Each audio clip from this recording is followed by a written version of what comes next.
Welcome students of class 8. I am Varsha ma'am, your science expert, and today we are going to start with a new chapter 13 microorganisms from the book Wow Science by Archana Shukla. So first in this chapter we are going to understand the two terms, that is microorganisms and microbiology. So microorganisms are the living organisms which are too tiny to be seen with naked eyes and can be seen only by microscope. For example, fungi and bacteria are microorganisms and they can only be seen by microscope. While the study of microorganisms is called microbiology. So, in the beginning of this chapter, we are going to do an activity. The aim of the activity is to observe the bread mold under microscope. So, for this, we need to take a rotten bread and then we need to apply a methylene solution on it. Now, keep it for some time for rest.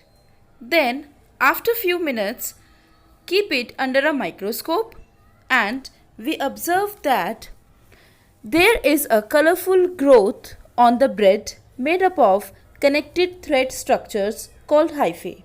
So, this green color is actually a fungi which has made a colony started from a single spore. So, the formation of this colony is known as the bread mold. Now, the first topic that we are going to discuss is microscope. Micro means small and scope means to look. So, a microscope is an instrument which is used to see objects that are too small to be seen by the naked eye.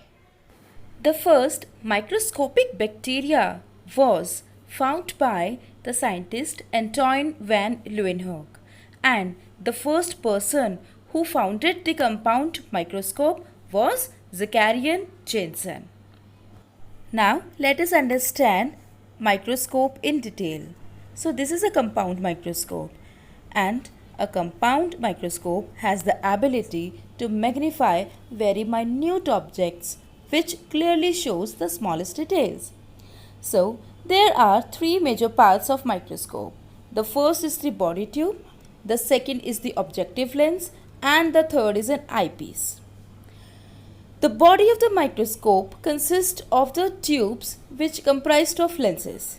The wider tube holds the objective lens and the narrower tube holds the eyepiece.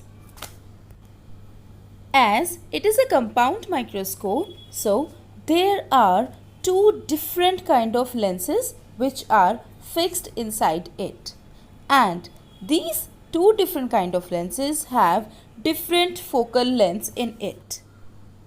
So now this thing is an arm and this is a base. The function of arms allows the body of the microscope to tilt, while this is a small mirror which reflects the light through the aperture, and this thing is an iris or diaphragm. The function of iris is that it helps in controlling the amount of light passing through it. So this was all about the microscope. Now these are some basic steps that we should follow while using the microscope. First is wash your hands before you begin. Then keep a free cloth nearby which is used to clean and touch the slides. Then place these slides on the stage of the microscope properly. Then secure the slide in the place with two stage clips and turn on the microscope. After that, adjust the focus of the eyepiece and objective lens to see the specimen clearly, and then you can view the slide through the eyepiece. So this was all about today's topic, and these are your in-between questions. Learn and copy down in your notebook. So stay home, stay safe and keep learning. Thank you.